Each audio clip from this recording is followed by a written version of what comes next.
Mi nombre es José Luis Juárez López. Me dedico a la terapia física, a la rehabilitación y un poquito a la gerontología.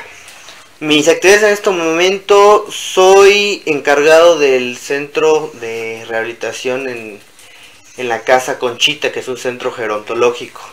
Entonces se le da tratamiento a pacientes de edad avanzada, adultos mayores que necesitan algún tratamiento que tengan algún padecimiento musculoesquelético, alguna enfermedad degenerativa, alguna enfermedad neurológica. Entonces hay muchos casos que también por la edad o por el mucho tiempo que han estado trabajando, mantienen alguna condición, alguna patología. Y además también estamos en un consultorio de medicina funcional, de fisioterapia, que se llama Fisiátrica. Ya atendemos más que nada a deportistas, pero también acuden pacientes con algún problema neurológico o también personas de edad avanzada. Bueno, el objetivo primordial es habilitar a las personas que acuden con nosotros, sería el objetivo primario. Pero también podemos avanzar o recuperar las funciones de acuerdo a la persona, de acuerdo a las actividades que la persona tenga en ese momento o a qué se dedique. Y también algo muy importante que a veces se nos olvida es la prevención de alguna enfermedad. Ya que tenga algún historial clínico esa persona, tratar de prevenir que vuelva a suceder esa enfermedad. Pero el objetivo primario es restablecer las funciones del sujeto. Bueno, siempre hay casos más difíciles que otros. Siempre va a haber esa parte de a lo mejor un poquito de impotencia cuando el paciente no logra lo que esperaba. Siempre va a haber y depende mucho del caso y depende mucho también del tipo de trastorno, ya sea neurológico, ortopédico, alguna enfermedad degenerativa, que a lo mejor los objetivos van a ser un poquito más abajo de los esperados, porque también depende mucho de la persona y de las tareas del programa que haga en casa. Entonces a veces sí cuesta un poquito de trabajo hacer entender al paciente que no siempre se logra exactamente lo que nos planteamos al principio. Entonces hay que platicar con él, hay que explicarle que a lo mejor es un retroceso, pero después se puede avanzar un poquito más rápido, pero siempre con la idea de que el paciente esté convencido de lo que puede lograr, ¿sí? Entonces es importante que, aunque no se logren los objetivos en ese momento, pues alentarlo a que a lo mejor con otro tipo de circunstancias podríamos mejorar o lograr los objetivos, a lo mejor no en ese momento, pero sí a corto o a mediano plazo. En el sector salud se nos olvida eso, que el escenario, el contexto donde vive, donde se desarrolla el paciente es muy importante. Si un familiar, ya no digamos toda la familia, si un familiar no apoya, no tiene esa red de apoyo social sobre el paciente, es más difícil que el paciente pues se alente, se sienta más cómodo, se sienta pues muy satisfecho con los objetivos, con el tratamiento, porque no tiene quien se esté apoyando en la vida diaria, ¿no? Porque por ejemplo uno puede estarlo alentando cada vez que va a la sesión o cada vez que le damos algún tipo de tratamiento, pero en el día a día es importante que la persona, que el familiar, que la persona que más está junto a ese paciente, pues le ayude, le diga que esté constante siempre en su tratamiento y no nada más vaya y lo deje y vaya y sin siquiera saber qué le hacen en ese tratamiento. Entonces yo creo que es muy importante, es vital para mí. Sí, eso pasa mucho, por ejemplo, con los niños, que como están acostumbrados a que la mamá esté, a que el papá esté, a que siempre estén atentos, a veces lo que se tiene que hacer es explicarles a la familia cómo se debe trabajar.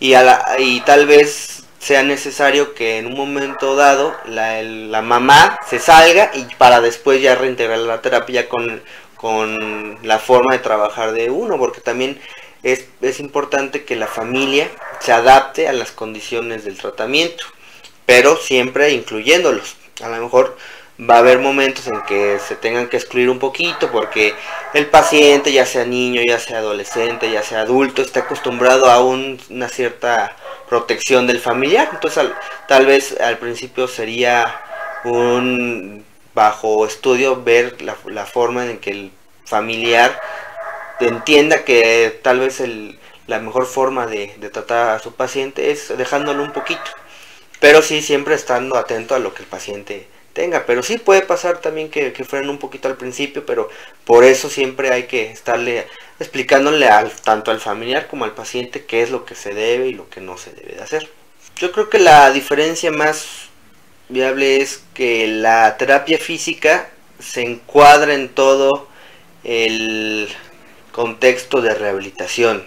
O sea, la terapia física es parte de todo lo que debe ser rehabilitación, porque también debemos de contar la terapia del lenguaje, la psicología, la terapia ocupacional, el deporte, la rehabilitación a la función misma del paciente. Entonces yo creo que la diferencia radica en que la terapia física es simplemente una ciencia, una disciplina que está dentro de la rehabilitación. La rehabilitación engloba muchas cosas, desde el aspecto psicológico hasta la inserción en un ámbito social, por ejemplo, también del paciente. Y la terapia física ayuda un poco, pero hay otras cosas como la ocupacional o la terapia del lenguaje que también se tiene que compensar para que tenga una rehabilitación completa. La terapia física yo creo que tiene mucho nicho de tratamiento. Va desde pacientes pediátricos, pacientes gerontológicos, deportivos, neurológicos, enfermedades crónico-degenerativas. Aquí se debe evaluar qué tanto va a ayudar la terapia física. A lo mejor se puede tratar a cualquier tipo de enfermedad, pero si bien hay que establecer objetivos, también la terapia física se debe de evaluar qué tanto va a servir en cuanto a costo-beneficio, porque hay casos donde la terapia física es un poco cansada, es un poco frustrante y no va a haber tantos beneficios como se piensa. Entonces yo creo que para la mayoría de las enfermedades, pero siempre y cuando se haga bien la evaluación de qué tanto puede ayudar. Actualmente el frío está haciéndose estudiado porque había una teoría que se llamaba RICE, que es reposo, hielo, compresión y elevación. Pero se ha demostrado que solamente cuando es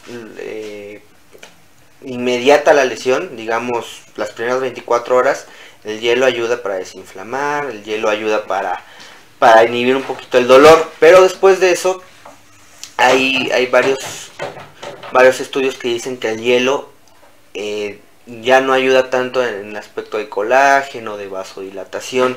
Entonces el hielo yo lo diría que solamente cuando son las lesiones recientes, digamos 24 horas, máximo 48 horas se puede poner algún golpe, alguna torcedura, algún esguince, y de ahí ya se debe de empezar a hacer un tratamiento ya ni siquiera de inmovilización, sino de recuperación funcional, movimientos lentos, movimientos pasivos, y el calor se puede ocupar más en otras circunstancias como relajación muscular, como vasodilatación, como descontracturante. Entonces, por tiempo yo diría que el frío es cuando es reciente y el calor es cuando, dependiendo también de la lesión, si hay heridas, el calor es más para lesiones más crónicas. Yo creo que va en crecimiento. Hay ya muchas instituciones, incluso hay un centro de rehabilitación por cada hospital, cosa que no había antes. Ahorita prácticamente todos los hospitales de México hay un área de rehabilitación, y debe de crecer un poquito más porque todavía seguimos un poco atrasados en cuanto a los ideales de la rehabilitación. Me parece que seguimos encrucijados en que el médico es la persona en que dice el diagnóstico, en que dice el tratamiento, en que dice la evolución del paciente, cuando debe ser un trabajo transdisciplinario, donde todos los terapeutas, llámese ocupacionales, físicos, del lenguaje, el médico especialista, el médico ortopedista, la trabajadora social, el psicólogo, hagan todo lo posible, trabajen en conjunto y en correlación para que el objetivo del paciente, los objetivos que tracemos hacia el paciente, se logren, y no basados simplemente en una decisión personal o en un diagnóstico muy subjetivo a veces de una sola persona. Entonces yo creo que es como que a lo mejor lo único que todavía falta, sobre todo en el centro de México, que darle más trascendencia a la especialidad de cada quien, no nada más en el médico especialista en rehabilitación, sino en todos los profesionales que vayan a atender al paciente para que se logre mejor el objetivo del tratamiento.